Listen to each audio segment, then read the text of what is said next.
प्रेरितों के काम अध्याय 5। और हनन्याह नाम एक मनुष्य और उसकी पत्नी सफीरा ने कुछ भूमि बेची और उसके दाम में से कुछ रख छोड़ा, और यह बात उसकी पत्नी भी जानती थी, और उसका एक भाग लाकर प्रेरितों के पाँव के आगे रख दिया। परंतु पतरस ने कहा, हे हनन्याह, शैतान ने तेरे मन में यह बात क्यों डाली है कि तू पवित्र आत्मा से झूठ बोले और भूमि के दाम में से कुछ रख छोड़े? जब तक वह तेरे पास रही क्या तेरी ना थी, और जब बिक गई तो क्या तेरे वश में ना थी? तूने यह बात अपने मन में क्यों विचारी? तू मनुष्यों से नहीं परंतु परमेश्वर से झूठ बोला। ये बातें सुनते ही हनन्याह गिर पड़ा और प्राण छोड़ दिए, और सब सुनने वालों पर बड़ा भय छा गया। फिर जवानों ने उठकर उसकी अर्थी बनाई और बाहर ले जाकर गाड़ दिया। लगभग 3 घंटे के बाद उसकी पत्नी जो कुछ हुआ था ना जानकर भीतर आई।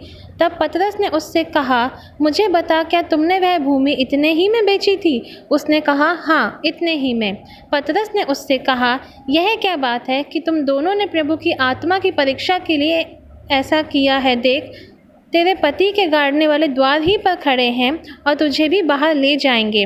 तब वह तुरंत उसके पांव पर गिर पड़ी और प्राण छोड़ दिए, और जवानों ने भीतर आकर उसे मरे पाया और बाहर ले जाकर उसके पति के पास गाड़ दिया। और सारी कलीसिया पर और इन बातों के सब सुनने वालों पर बड़ा भय छा गया, और प्रेरितों के हाथों से बहुत चिन्ह और अद्भुत काम लोगों के बीच में दिखाए जाते थे, और वे सब एक चित्त होकर सुलेमान के ओसारे में इकट्ठे हुआ करते थे।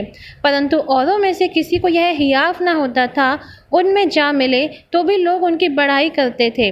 और विश्वास करने वाले बहुतेरे पुरुष और स्त्रियां प्रभु के कलीसिया में और भी अधिक आकर मिलते रहे।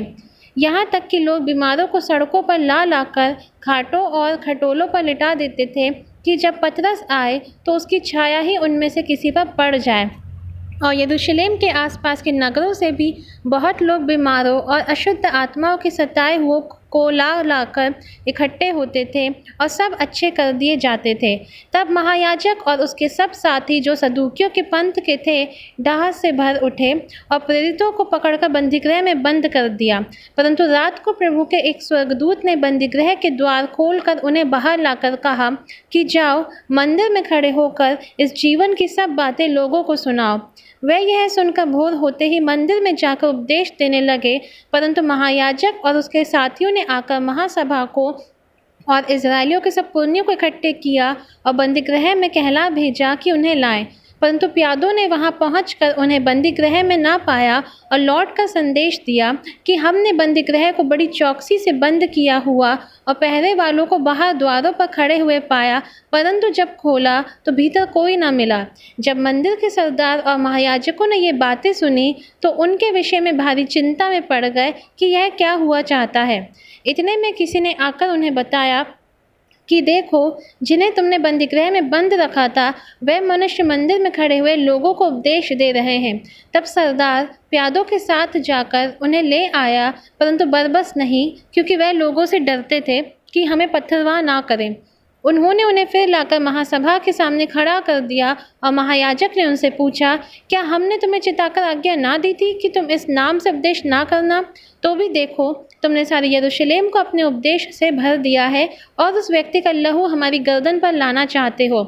तब पतरस और प्रेरितों ने उत्तर दिया कि मनुष्यों की आज्ञा से बढ़कर परमेश्वर की आज्ञा का पालन करना ही कर्तव्य कर्म है। हमारे बाप दादों के परमेश्वर ने यीशु को जिलाया, जिसे तुमने क्रूस पर लटका कर मार डाला था।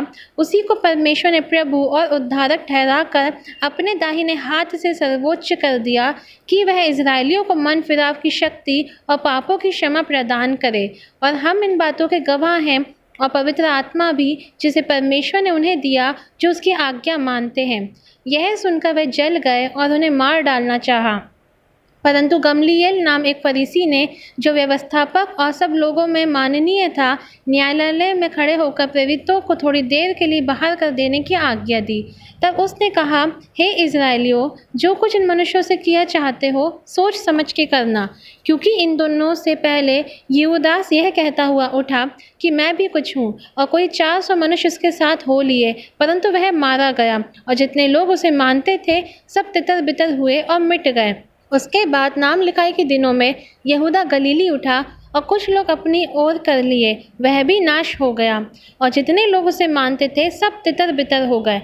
इसलिए अब मैं तुमसे कहता हूँ, इन मनुष्यों से दूर ही रहो और उनसे कुछ काम ना रखो, क्योंकि यदि यह धार्मिकता या काम मनुष्यों की ओर से हो, तब तो मिट जाएगा, परंतु यदि परमेश्वर की ओर से है, तो तुम उन्हें कदापि मिटा ना सकोगे। कहीं ऐसा ना हो कि तुम परमेश्वर से भी लड़ने वाले ठहरो।